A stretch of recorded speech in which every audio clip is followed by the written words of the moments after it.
All right. Good evening, everyone, and welcome to this regular meeting of the West Covina Planning Commission for Tuesday, May 22nd, 2018 at 7:05. We will begin tonight, call the meeting to order, and begin tonight with the Pledge of Allegiance, which will be led by Commissioner Dario Castellanos. So if you'd all please rise for that and remain standing for a moment of silent prayer and meditation afterwards. Please place your right hand over your heart. Ready, begin. I pledge allegiance to the flag of the United States of America and to the republic for which it stands, one nation, under God, indivisible, with liberty and justice for all.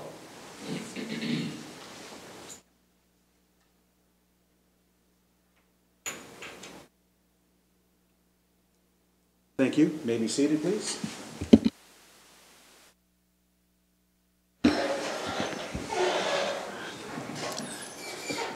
Okay, Mr. Anderson, may we have the roll call, please?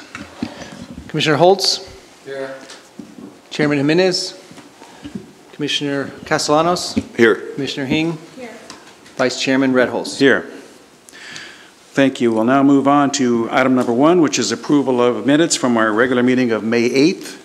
Does anyone have any corrections, changes, or anything for that? Nope. Okay, then those will be approved as presented. Thank you. We will now move on to the oral communications portion of the agenda. This is the time when any member of the public may speak to the Commission on any matter within the scope of duties assigned to the Commission relating to non-agendized or consent calendar items. Other matters included on this agenda may be addressed when that item is under consideration. For all oral communications, the chairperson may impose reasonable limitations on public comments to assure an orderly and timely meeting. The Ralph M. Brown Act limits the Planning Commission and staff's ability to respond to public comments at this meeting. Thus, your comments may be agendized for a future meeting or referred to staff. The Commission may ask questions for clarification if desired at this time. I have one card for oral communication, so we'll call that individual forward. Roman Nava, please.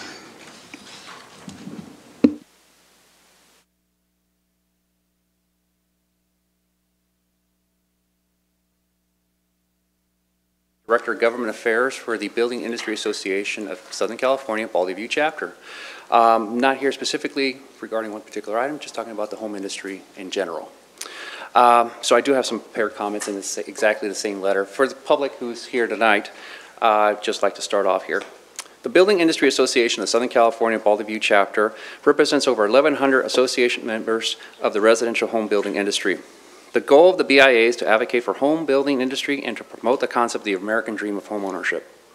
California housing production averaged less than 80,000 new homes annually over the last 10 years, and the ongoing production continues to fall far below the projected need of 180,000 additional homes annually. Overall, home ownership rates are at the lowest since 1940, and there is an attached item in that letter, so you can review that. In the last few years, due to the lack of housing and rising home costs, have compounded a growing inequity among Californians. According to the recent study that there is a strong correlation between communities with high ownership rates and positive sociological factors such as educational attainment, median home household income, lower crime, and less poverty. Similarly, sorry, so long. The lack of available housing in California has hit major crisis levels, with under 3% of cities and counties in the state approving the necessary housing to keep pace with population growth. The statistics are clear that the need for housing on all levels is important, and we are proud for cities like yours that are proactive and ahead of the curve in this regard. We believe the City of West Covina's adoption of the Downtown Plan and Code implemented in 2016 was a huge step forward in providing the right tools for home builders to provide housing for the current and future generations of homeowners in West Covina and the San Gabriel Valley. The BIA applauds the commitment of city leadership to continue to address West Covina's housing needs, and we look forward to the continued productive relationship with the city. We hope you can attend our upcoming BIA Housing Policy Conference June 15th from 9 a.m. to 1 p.m. at the Doubletree Hotel in San Bernardino. And of course, there's information on our website for that. So those are the concludes of my comments. Thank you very much for the opportunity. Very good. Thank you, sir, for coming. Appreciate that. Does anyone else wish to speak on a non-agendized item? Nope. Then I'll close the public comment portion, and we will move on to item number 2, which is our public hearing for tonight. This is a precise plan, number 17-04, a tree removal permit, number 18-07, and a tentative tract map, number 77133. The project's consistent with a community plan, general plan, or zoning. The applicant is Aaron Tallarico for MLC Holdings. The location is 1530 West Cameron Avenue. Mr. Director, who will be presenting the staff report tonight? Our Associate Planner, Veronica Hernandez, will be presenting that report. Thank you, sir. Good evening, Chairman and members of the Commission. The applicant is proposing to construct a 56-unit residential townhome development on 2 parcels, which total 2.82 acres.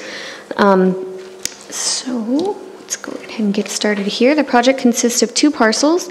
One parcel fronting West Cameron Avenue is developed with a 13,329 square foot single-story professional office building, which will be demolished. The other parcel is vacant. The larger parcel is 100,019,687 square feet in size, and the smaller parcel is about 2,700 square feet in size and is owned by the city. The parcel will be sold to the applicant upon approval of the project. The project is located within the general urban zone. It's part of the downtown plan, and this is actually the first project that was reviewed completely under the development standards in the downtown plan and code. The general urban zone permits community serving retail, entertainment, and hospitality uses. Uses include a mix of residential and commercial activities typically located along major streets. The standards in this zone are intended to promote a walkable, diverse, and well-connected area. The chart in your staff report, as well as on the screen, details surrounding zoning and uses. A second chart includes information on the project proposal, as well as the development standards in the downtown code.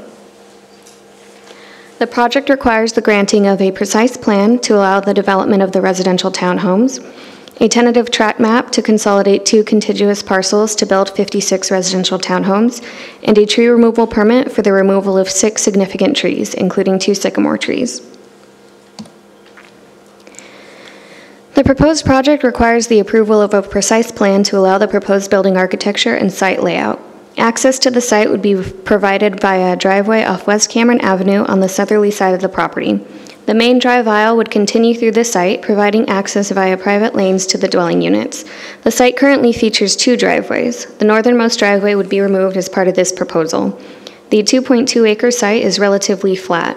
A 5-foot, 9-inch high solid vehicular crash gate is proposed at the rear of the property, which will allow public safety access to the property if necessary. And that gate will be closed to the public. It's just for public safety access. The project proposes a modern architectural design for the townhomes. The elevations incorporate wall projections, recessed doors, elevated stoops, concrete flat tile roofs, stucco trim, brick veneer, steel rod-supported metal awnings, decorative metal garage doors, and decorative light fixtures to provide visual interest. The exterior walls will have a smooth stucco finish and will be painted a variety of neutral tone colors, including gray and white. The first floor of each building will feature brick veneer. Each entry door will be painted in a bright color to provide contrast and will feature a metal awning. The combination of materials and architectural variation helps reduce the scale and massing of the proposed structures. The proposal was reviewed twice by the city's architectural and urban design consultant for conformance to the design standards of the downtown plan and code.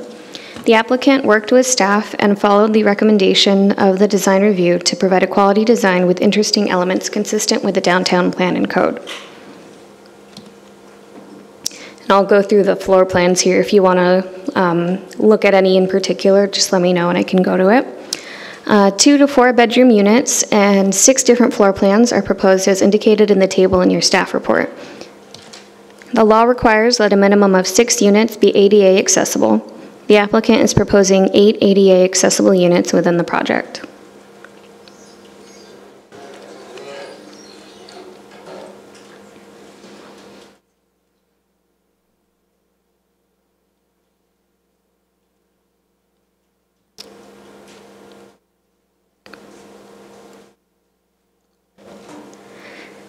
Since the submittal of entitlements in 2017, the applicant worked with staff on several revisions, including site design, building placement, and building design.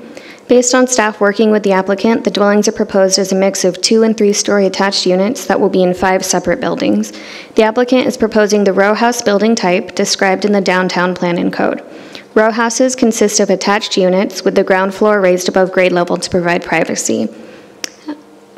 Building 1, building type A, fronting West Cameron Avenue, will contain 7 units. So that is this one right here. Buildings 2 through 4 will feature 14 units each. These are these middle units here. And building 5 is located towards the back of the lot and will contain 7 units. The units in building 1, fronting West Cameron Avenue, will be oriented to face the street. These units will be accessed either from a front door facing Cameron Avenue or through the garages located at the back of the units.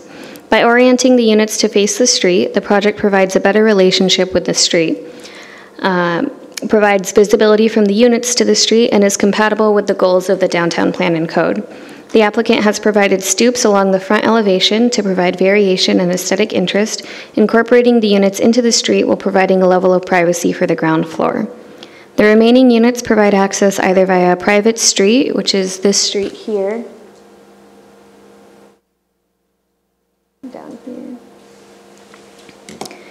or private alleys in between the buildings. The units are oriented towards each other, creating a courtyard within each building block.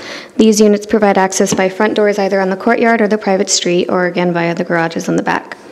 Each unit will have a garage with 2 parking spaces. In addition, a total of 17 guest parking spaces will be provided on the site. 14 of the parking spaces are parallel spaces located along the easterly side of the lot. 3 of the parking spaces are located to the rear of the lot. Staff worked with the applicant to address privacy concerns due to the close proximity of single-story, single-family residences located to the northwest side of the property. Around here, those are single-family residences. They're single-story as well. The applicant originally proposed 3-story buildings throughout the development. Based on direction from staff as well as community input, the applicant reduced 3 of the buildings to a maximum of 2 stories for the units adjacent to the single-family properties.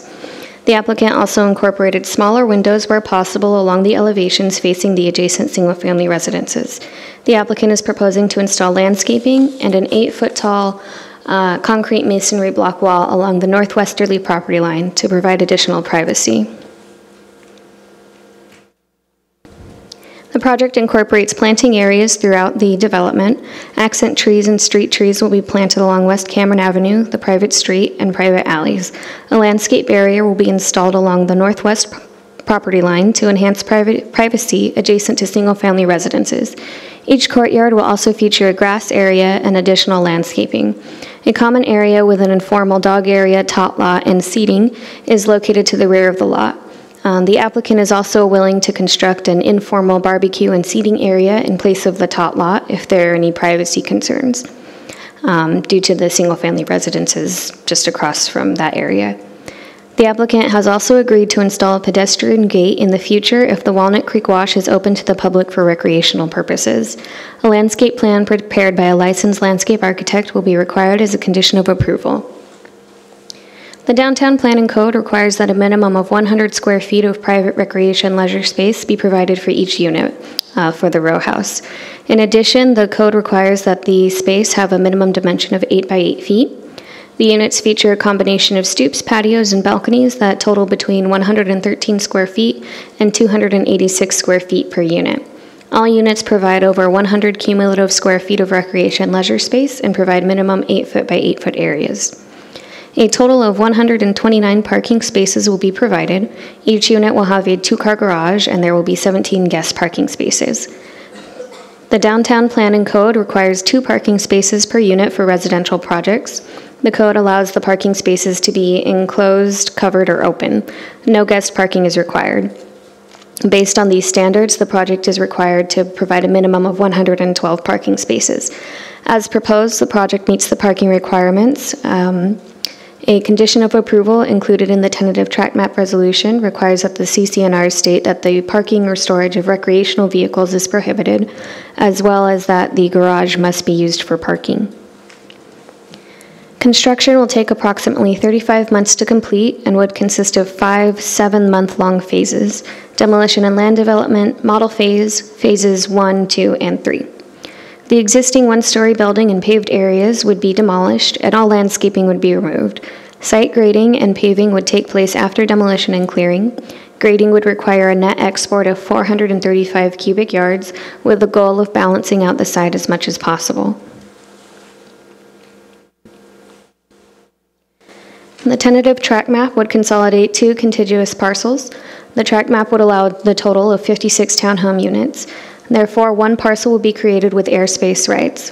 The project will be managed by a homeowners association that will be responsible for maintaining the project site, except for the interior of the units. And conditions of approval have been included addressing what the HOA is responsible for. The proposed project density will be 19.8 units per acre. The general plan designation of neighborhood medium allows a maximum density of 20 units per acre. A total of 30 mature trees will be removed from the site during construction. 6 of these trees are defined as significant trees according to the municipal code. 4 of these trees are lemon-scented gum trees located within the front setback with a caliber exceeding 1 foot. 2 of the trees are California sycamore trees with a caliber exceeding 6 inches. The sycamore trees are located on the south side property line. They would conflict with the future driveway. Relocation of the trees is not recommended due to the low chance of survival of the trees. The applicant will be planting trees to replace those removed as part of the construction process at a 2-to-1 ratio with 36-inch box trees for each tree removed. Again, a landscape plan will be required as a condition of approval. The applicant held a community meeting on February 8th, 2018 at the West Covina Community Room. Notices of the meeting were mailed to the 63 property owners and occupants within 300 feet of the property. The meeting was attended by many of the neighbors along Sherway Street and Sawyer Avenue, including the homeowners of the properties immediately adjacent to the proposed project. The concerns discussed generally included privacy impacts. The applicant walked Sherway Street and Sawyer Avenue and spoke with several homeowners regarding any potential concerns. The applicant also held at least 3 meetings with the 3 immediate neighbors on Sherway Street and Sawyer Avenue. The applicant also reached out to Plaza West Covina, the Greater West Covina Business Association, the Mount Baldy chapter of the Building Industry Association, and Foothill Transit, and provided letters of support from some of these organizations, as well as all of the immediate neighbors. Following the February 8th, 2018 community meeting, the applicant redesigned the project to reduce 8 units to 2 stories when adjacent to the single-family residences. The applicant also agreed to install an 8-foot-high concrete block wall along the northwesterly property line. Staff did not receive any comments or inquiries about this project during the noticing period. The project site is designated as neighborhood medium in the general plan. The project is consistent with the general plan, as well as the housing element and all standards in the downtown planning code. The required findings have been made and are included in your staff report. The project is exempt from additional environmental review under section 15183, pursuant to the requirements of the California Environmental Quality Act, or CEQA, because the project is consistent with the development density standards and other standards and policies established by the general plan and the downtown plan and code. So it falls under the exemption for projects consistent with the community plan or zoning. The city certified an environmental impact report for both the general plan and the downtown plan and code in December of 2016. This program EIR includes mitigation measures to address foreseeable environmental impacts. Therefore, if a project complies with mitigation measures listed in the general plan update EIR, it does not require further review. An exemption checklist pursuant to section 15183 was prepared by Rincon Consultants for the project. No mitigation measures are required. Staff identified several areas as particular areas of potential concern. These include traffic, air quality, noise, aesthetics, or shade and shadow, and biological resources, or specifically related to the trees. Pursuant to CEQA guidelines, Rincon also reviewed the project for potential impacts in all areas relevant to CEQA review. No significant impacts were found in any of these areas. And now I'll briefly go through the areas that were of particular concern to staff.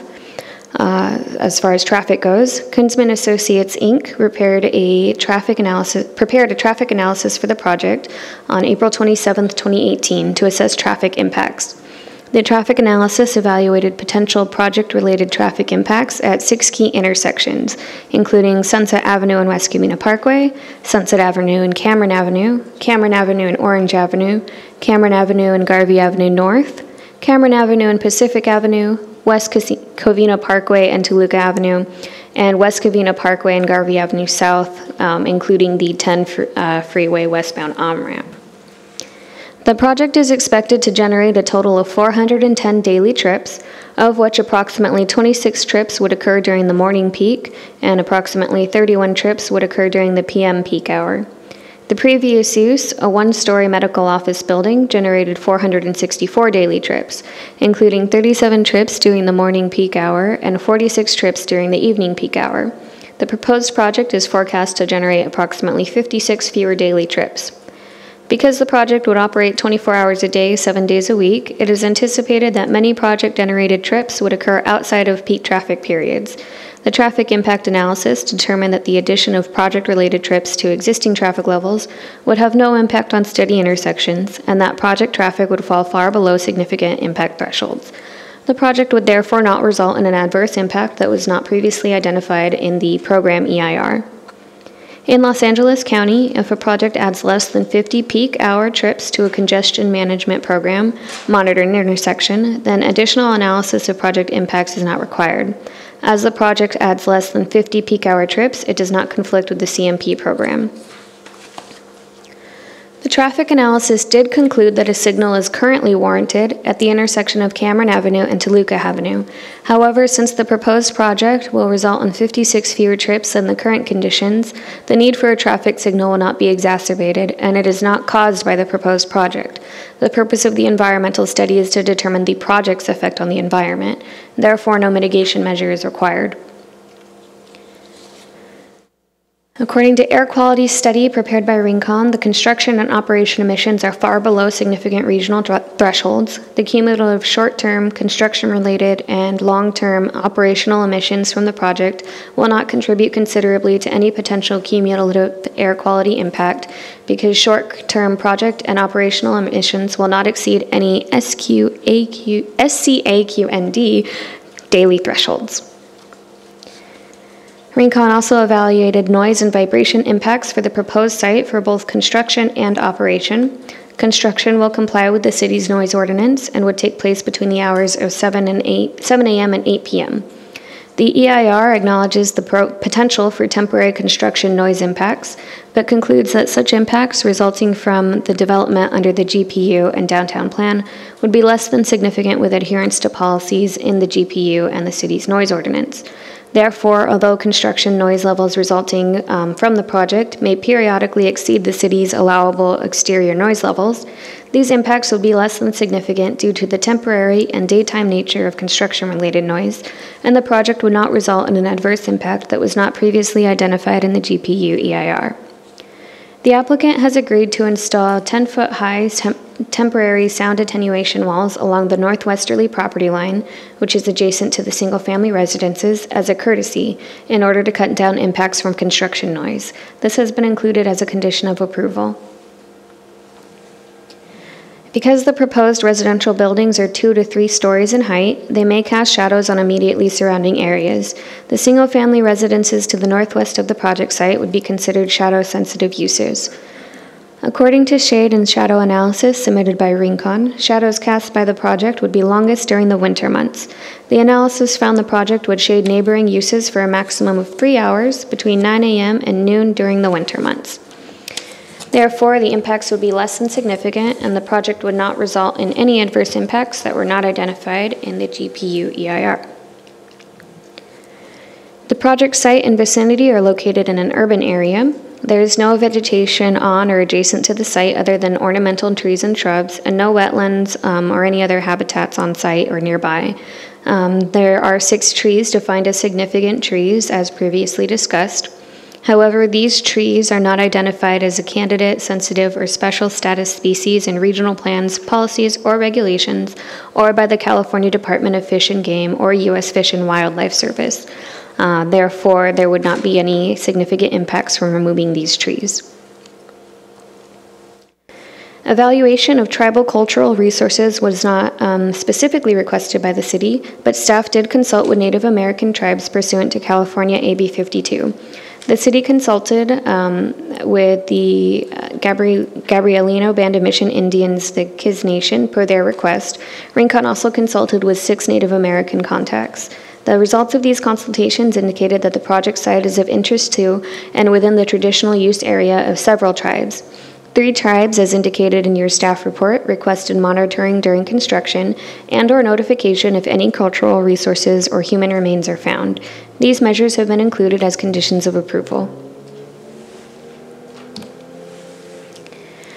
The site is in compliance with the general plan designation and zoning density. The applicant is proposing a total of 56 townhome units. The site is located within the downtown plan and is the first project to be reviewed within the downtown plan and code. The project will replace a 13,329 square foot single-story office building. The proposed development is compatible with surrounding residential and commercial properties in the area and will result in additional housing opportunities. The proposed project fulfills the goals of the downtown plan in providing higher density urban development to support the continued development of an urban and walkable downtown for West Covina. Staff therefore recommends that the Planning Commission adopt resolutions approving precise plan number 17-04, tentative track map number 77133, and tree removal permit number 18-07. That concludes my presentation. I did want to call attention to 2 conditions of approval in the precise plan resolution. So one is going to be on page 6. And this is relating to the gutters and downspouts not projecting from the vertical surface of the building. We are going to take that out of the conditions of approval. Currently, the code does not require this for residential projects, so we are taking that out as a requirement. It's required for commercial currently, but the code doesn't address residential. And then on page 9, the CCNRs talk about the requirements for trash, parking, vehicles, and everything. We are going to add the condition that garages shall be used to park vehicles. That was in there and it slipped through the cracks, so we're adding that back on in. And that concludes my presentation. The applicant, the environmental consultant, and engineering are all present if you have any questions for them, and I'd be happy to answer any questions for planning staff as well. Thank you. Just a quick follow-up. That same condition would be added on the track map resolution on page 8, which is EE. They match, the conditions there match for the CCNRs. And we did communicate with the applicant on that change. All righty, thank you very much. Excellent report. Does any members of the commission have any questions for staff at this time? Hearing none, I'll open up the public testimony portion of the public hearing and invite the applicant to come forward. Also, I don't have any cards on this item from anyone. If anyone wishes to speak on this item, either for or against, please fill out a card and turn it into staff, and I'll call your name to speak. Thank you.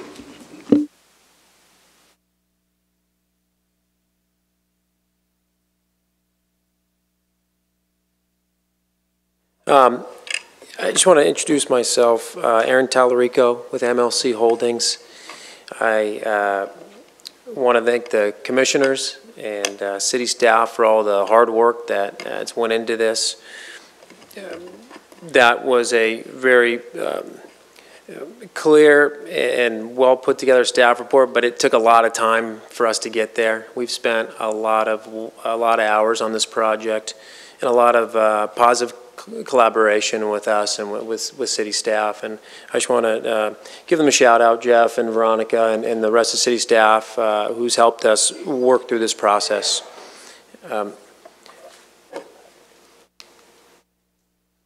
I hope this works. Maybe next slide. That's not working. A little bit more about us. So MLC Holdings stands for Meritage Land Company. Meritage is a national home builder.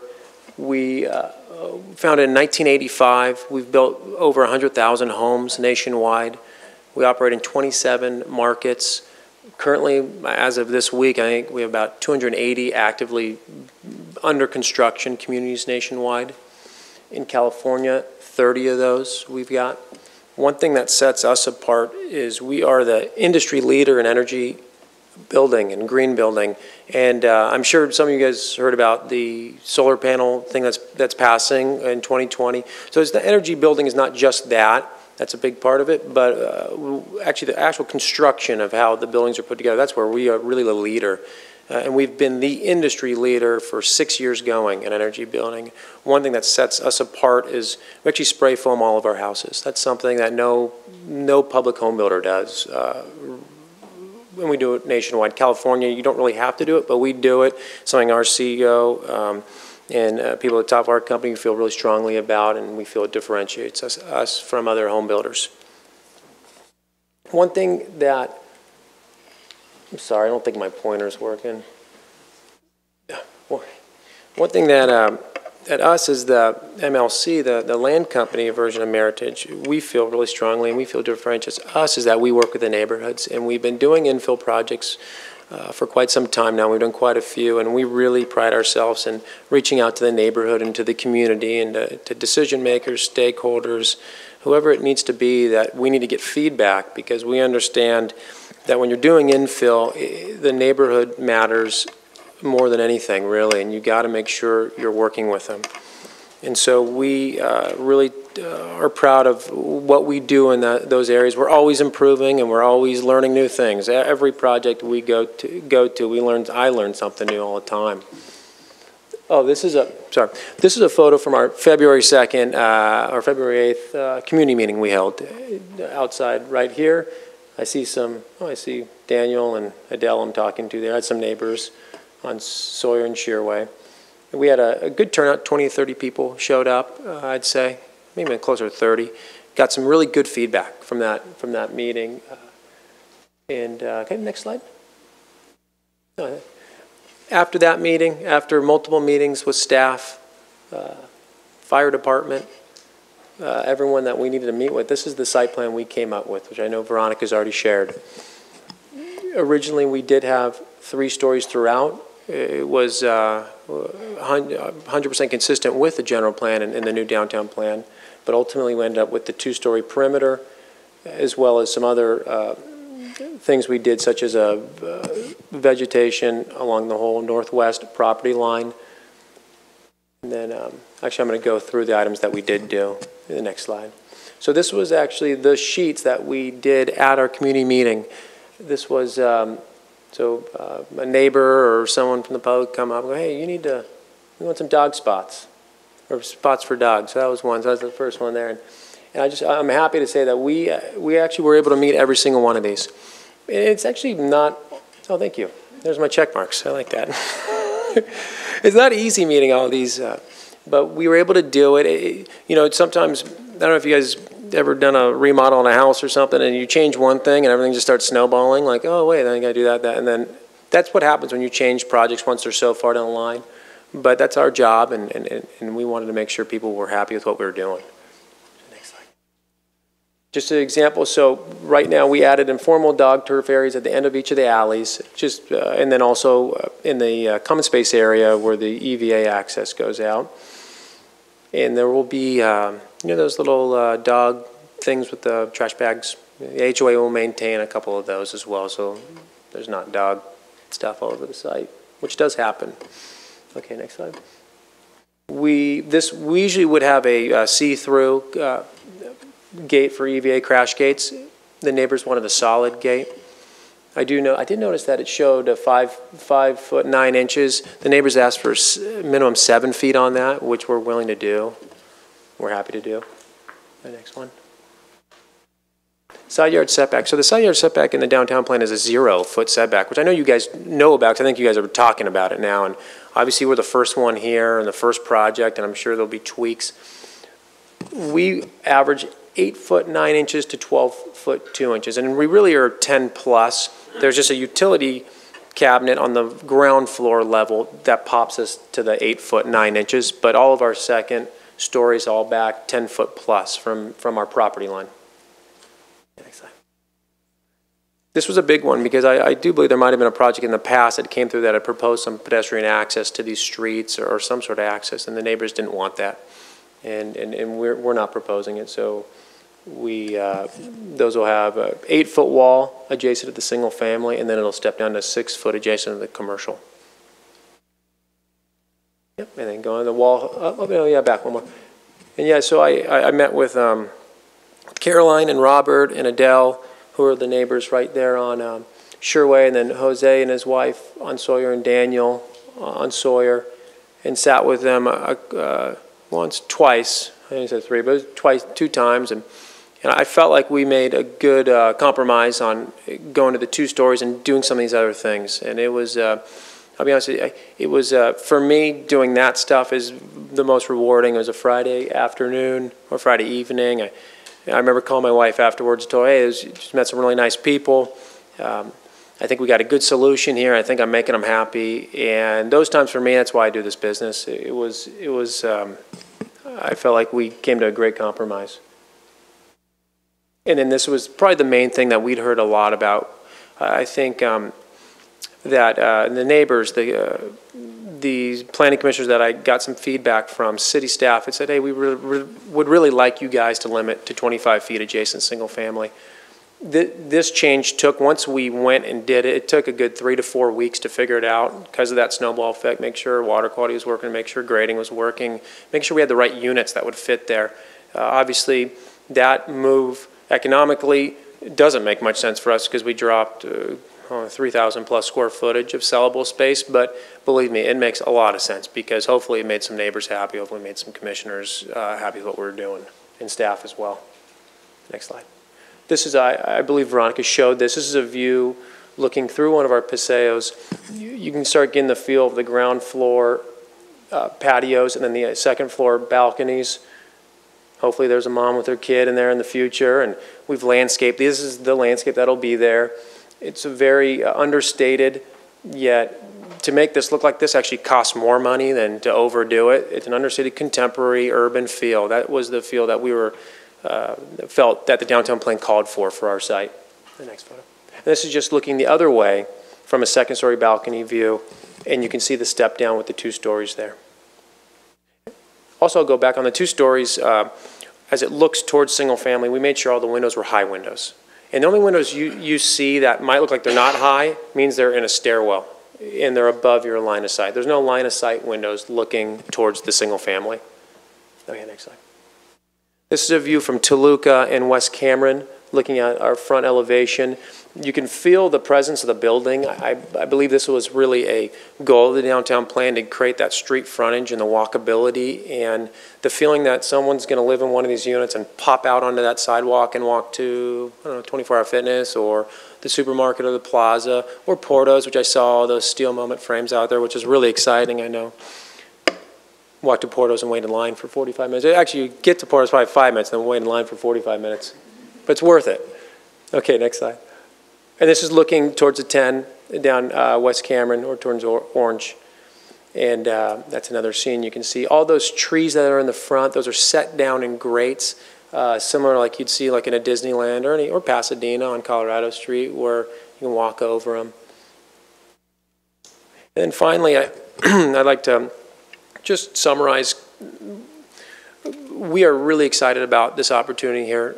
This is the first project I've worked on in West Covina personally. I've gotten to know a lot of people, a lot of really nice people, and I've had a really good time. I mean that. And part of that is we were really, really focused on coming in with a 100% compliant plan. We wanted to make sure it was consistent with the general plan and the downtown planning code. You guys just adopted this. I think, and I know from looking at some of the old hearings, you guys spent a lot of time on it too. And we really believe you guys did a great job. Obviously, there's some tweaks, and I think you guys are working on them, and hopefully this sets a precedence. We wanted to create new, attainable, single-family housing in the downtown. We believe we've done that. Walkability. This is probably one of the most exciting things for me about the project is just the sheer amount of places you can walk to from this project. The reduction in traffic from the current use and the neighborhood support. And with that, I'm open. I'm here to answer any questions. I've got my architect and my civil if you guys have any specific questions on that stuff. And once again, I just want to thank you guys for the time, and I want to thank staff for the time they spent with me. And thank you. Thank you. Any questions for Mr. Tallarico? No questions. Right? No questions. Commissioner Hang, any questions? No? Commissioner Holtz.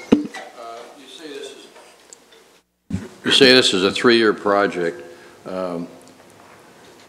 Are these all going to be for sale, or are you going to rent some, or what's the plan? Yeah, they're all for sale. Okay. And the other thing is, could you tell me, basically, I know it's 3 years out, what the price range is going to be on the homes? You know, the last thing I heard, it's in the 500s, but I've also heard maybe a little higher. I know there's a massive demand for new housing here. That's in the 500s range. So you mean starting at 500 or what? Yeah, ranging in the, actually, I've got someone who knows a little bit more, low 500s to up to, I think low 5s to up to 6, might be more than 6. There's some people in this room that know this even better than I do. Okay. Carolina, for one, right behind me. I know she knows this better than I do. That's what we're anticipating right now. Yeah, I noticed there's what did you call it, the dog area type of thing. Did anybody request or want something for like a child playground or something like that in there? Yeah, well, we have, so our landscape plan has a tot lot at the back. Okay. So, and then, but we did have one neighbor request, hey, I don't know if they wanted a tot lot, and there was kind of a little back and, we kind of went back and forth on it, because she said, I said, it's really a 2 to 5 year old tot lot because it's the space. So, that's fine, but that's why we did the barbecue alternative as well. Okay. So that's the space for the kids, is the little tot lot we're putting in the back. Thank you. Yeah, thank you. Any other questions for the applicant?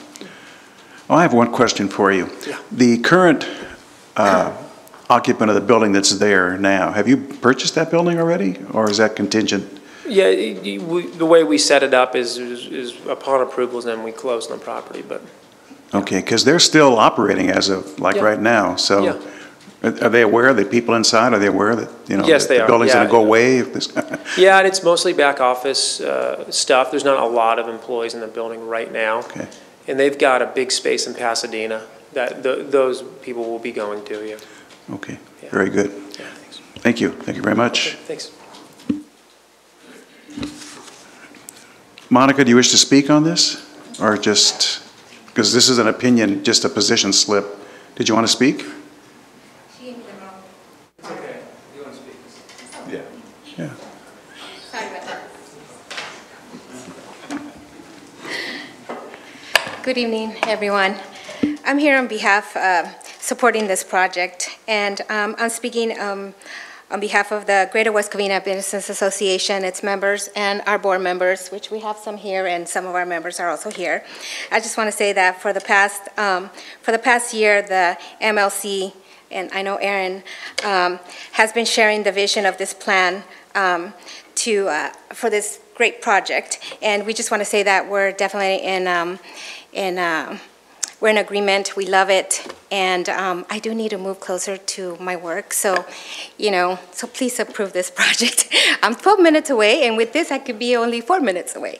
So just want to make a joke, but thank you so much. I know he's been really great in the community, very active with everyone, and so I think we need something that beautifies our city, and this project is perfect. So thank you so much. Thank you. I have no other cards. Is there anyone in the audience who wishes to speak in favor of the project? Yes? I didn't put a card in there. You can come on up. Okay. But you can fill out a card when you're done speaking. There's no cards out there. Yeah, they're up here at the podium. Okay. We do it differently than the council. Oh, okay. That's all right. Go ahead. I also wanted to speak on behalf of the MLC. I've done business with them before, not on this project, but on other projects. And they're they're great. Everything they say, they do. And you know, it's very needed in this community.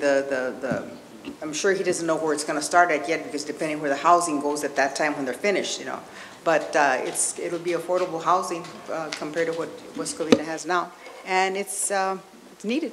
And I totally support this, along with everything Montesiga said. And would you just state your name for the record? Oh, yes, Kathy Clark. I'm with Pacific Realty, the Clark Group, and I'm a board member of the GWC, Greater West Covina Business Association. Very good. Thank you so much. Fill out a pink card, Kathy. That's the more correct one. They don't come here too often. That's all right. Thank you. Anyone else wishing to speak in favor of the project? Seeing none, anyone wish to speak in opposition to the project? Seeing none. Wow. Okay, I'll go ahead and close the public testimony portion, and we will move on to, does staff have anything you want to add at this point, or? Wow, cool. I think this one's been wrapped up in a bow pretty well. I'll They've done a tell you good job what. of listening and getting a project together that Yeah. meets all the standards, and they've tried to address everybody's desires and needs. So, and well, the only comments we had are the ones that, just keep in mind when we get to, if we get to a motion, to incorporate those couple changes to the resos. Got it. Very good. So now we'll move to commission discussion. Who would like to jump in? Commissioner Castellanos, please. I'd like to thank Mr. Tellerico for all the hard work and collaboration with our staff. I think it's great that your company does the foam insulation. I think everyone will appreciate that. And thanks for all the outreach in the community, very important. And for listening to all the, bullet points that you talked about, especially the dog spots and the bags. That's real smart, getting ahead of a problem. So thank you. I appreciate all of that. That's all I've got. Thank you. Commissioner Holtz? Thanks to the very complete staff report, it makes it very easy for us to, I think, review this, and also the cooperation between the applicant and staff. I'm very much in favor of the project. I think it'll be a very welcome addition. I just wish we could do it sooner than 3 years, but I understand it takes time. So very much in favor of the project. Thank you. Thank you. Commissioner Hing, please. I think it's a great project, and I also think the company has worked with, the community and also with the commissioner staff, and they really gone out of their ways to listen and to see what it is that the community needs and wants. So I really appreciate that, and it is a great project. Even though sitting here now, I just have one question. So if you're taking the gutters out, then I guess where's the water is going to go? Just out of curiosity, I just don't. Let me explain that a little bit more. That they're not taking the gutters out. Our code for commercial requires the gutters to be in the building, not visible. So they'd be hidden behind the facade of the building. So that's what happens in office buildings. So if you look at our office buildings around town, you don't see exposed gutters. If you go to apartment or houses, you do see exposed gutters. So that's the issue that we have. We didn't really think that through in the downtown plan. So this is a residential. So we in talking to them, we agreed that maybe it should fit more into residential mode, since we didn't discuss that with them early on. I think they'd probably say they could design it that way, but it's probably problematic at this point to redesign a building to put them in there. So they will have gutters. Yeah. So yeah, the gutters, I did speak to Jeff and Veronica about it. Yeah, it is more of a commercial application to build them in. And it could be a maintenance nightmare too if anything leaks, and especially with residences, it can be a real nightmare. You don't see it often on 3-story or 2-story townhomes actually ever. So we will have obviously regular gutters, and then they will go to downspout and into the area drainage underground. They won't hit splash pads. It won't get messy. It goes right to the drainage, and it gets treated in an infiltration basin, and then it's actually really complicated. But civil engineer figured it all out. It's all treated water. The flows are equal to or less than what lands on. But yeah, it will all be taken care of. Okay. Yeah, thanks. It's just that it's going to be such a beautiful building, but then after a few years with no gutter, it's just going to make the building and the exterior area looks really dirty. You answered that question already, so thank you. Yeah, there will, just to be crystal clear, there will be gutters, and the other thing is it has to rain before water can drain, so we just hope for some rain sometime. All right, thank you very much for those questions and those answers. My comments are relatively simple and in agreement with my fellow commissioners. For any future developers coming into this city, let me tell you, this developer has set the bar high and set the standard, because they did everything that they should do to bring a project forward for review and approval. You know, they had met with the community, they met with the residents that were most affected by this. They held a community meeting. Mr. Tallarico individually met with these people. He heard their issues, he heard their concerns, and he listened, and he addressed them, and he made the necessary moves to correct what they didn't want at every single level. So this is a project that comes to us, like we say, clean. You know, there's no real issues, there's no variances, there's really no stumbling blocks. I mean, he wanted to come in with a 3-story project, found out that, whoops, people don't want it. They don't want that type of intrusion or interference in those particular areas on the site. Changed it, corrected it, at a cost. You know, like he said, that took out several thousand square feet of, you know, rentable, saleable space. So, because he wanted to not have issues with the neighbors and wanted to do the right thing. Also, you know, being on this commission, like all of us have for a long time, you know, we were presented a wealth of information. I mean, you know, the staff report itself was phenomenal, complete, precise, covered everything. But, you know, we have one big item on our agenda, and the packet that we get was delivered. I need a bellman to help me carry it into the building. You know, I mean, the drawings weighed 15 pounds. But the nice thing was, you know, we were presented with this, which really covered everything in those drawings, and, you know, answered every question. You could look through page after page and see what you're going to get. You could really get a visual picture in your mind without even looking at the pictures. You could see what it's going to be. So, you know, this made our job as commissioners and decision makers very, very easy to do. So, Mr. Tallarico, I want to thank you and commend you for doing an outstanding job of preparation and presentation, and I thank you. And without doubt, I will be supporting this project. If there's no further comments, perhaps a motion would be in order, or any other comments. Perhaps I should read the resolution numbers. So there's 2 resolutions. The precise plan would be 18-5948, and that would also include the tree removal permit. And the tentative track map would be 18-5949. I want to probably should have made this earlier, but I would just try to make it a short comment. Veronica did a really good job of covering the environmental, and hopefully there was some understanding there.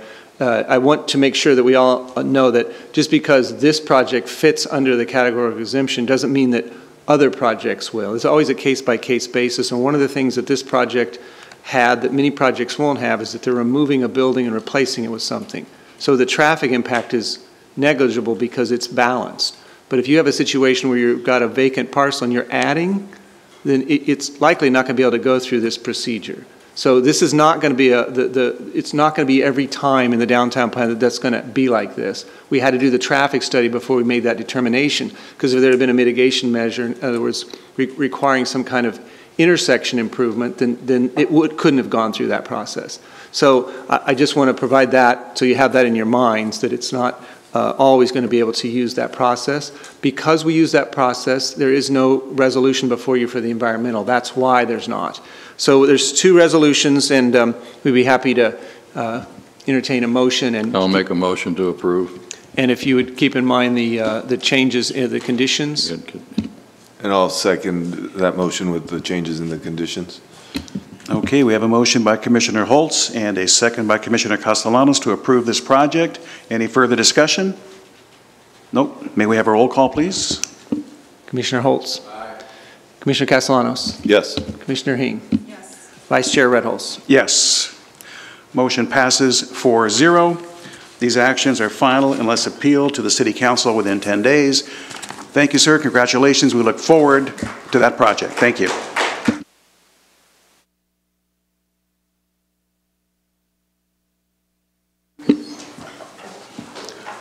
All right. Thank you all for coming tonight for that. We shall now move on to item number 3, which is a non-hearing item. This is a fiscal year 2018-19 capital improvement program filing of conformance with the general plan general exemption. Mr. Anderson.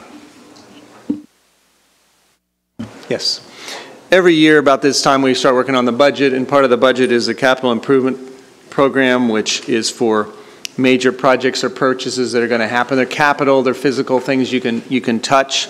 And so the city staff has been diligently working on that and come up with the list, and that list is before you tonight in a couple of forms. It's listed in the staff report in bullet point, and it's also shown on Exhibit A with a little bit different scenario that will be attached to the resolution should you choose to approve that tonight. The California Government Code requires that the CIP be submitted to the planning agency so that they can determine if it's compliant with the general plan. Staff has reviewed it. We do have members of Public Works here tonight who have been involved in the preparation of the CIP, more so than planning staff, and they could answer any questions on the items that are in there. We have provided you in the analysis on page 2 some of the ways that we think it complies with the general plan. Prosperous community and the accessible community and resilient community all have actions that we believe these are consistent with. So we also looked at it from an environmental standpoint and understand it to be exempt from environmental review. And we would look at those projects on a case-by-case basis as they came forward. If a larger project, there might be a situation that a particular project might need some kind of environmental evaluation, but this decision on general plan conformity is exempt from CEQA. So, environmental documentation and clearances for most projects have been completed. The resolution attachment lists all the projects in the CIP for the next year. That's the next fiscal year, and a summary of the status of the environmental clearance. And so we're recommending adoption of the resolution that's attached. And if there's any questions, one of us will be happy to answer them. Thank you. Any questions of staff? I have one question. Now, these are all proposed in the budget, so we are just looking to see to make sure they are in conformance. These may or may not necessarily be approved within the budget, correct? That is correct. The council will ultimately review the budget, and the CIP will be part of that. Okay, got it. Thank you. Any questions? No? So there's a resolution number. So that resolution number would be 185950, and we'd entertain a motion for that. Is there a motion? Make a motion to approve. Can I ask a question first? Certainly. Microphone. I'd like to ask a question first regarding this list right here. So basically, is there any input from residents at all, or this is just? I'm going to defer to our Public Works staff, who they are the ones that work on this, both prepping it and also following through and getting it constructed. So Monica Heredia will come down and... Should we get a second first? There we have a first. We need a second, and then... That might be appropriate, yeah. It certainly wouldn't hurt to get a second and then entertain... Is there a second to the motion? I'll second the motion. We have a motion and a second, so now we can have this discussion and question. Yes, please. Thank you. Yes. Can you hear me? Okay, good. Yeah, to answer your question, as part of the budget process, so the residents are involved. Everyone can make any suggestions, or we also typically get some requests to do projects. So the community is involved in all of these projects.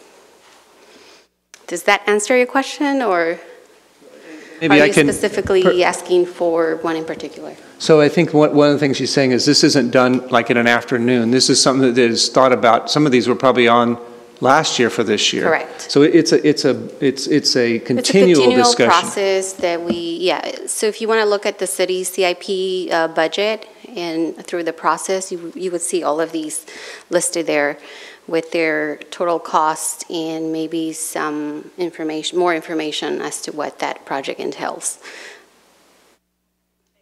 Yeah. Thank you very much. Any other questions or comments on this, on the motion? Nope. Then we'll go for a roll call, please, on the motion. Commissioner Holtz? Aye. Commissioner Castellanos? Aye. Commissioner Hing? Aye. Vice Chair Redholz? Aye. Motion passes 4-0. Next on the agenda is continuation of oral communications. Dave Stewart, do you wish to speak? You're the only one out there, so. Thank you very much. Then we are on to commission reports. Our comments. Any comments from my fellow commissioners? Nope, you're making this way too easy. So we'll move on to the planning director's report. Mr. Anderson. Yes, we have two items on the planning director's report. We have the forthcoming list of items. Those are for the June 12th as well as the June 26th meeting. We do expect to have items on both of those at this point in time. So plan on that. We do also include the subcommittee for design review minutes from April 24th, which is, I believe, the last, well, was that the last meeting that was held? The last meeting that was held. So that's the planning director's report. And city council action? I have nothing to report from the last council meeting, but the next council meeting, which will be on June 5th, the code amendment 1703 for the revisions to the ADU, accessory dwelling unit, is scheduled to be on that council meeting. All right, that's the agenda. Is there a motion to adjourn? Second. Second. We're adjourned. Thank you all very much.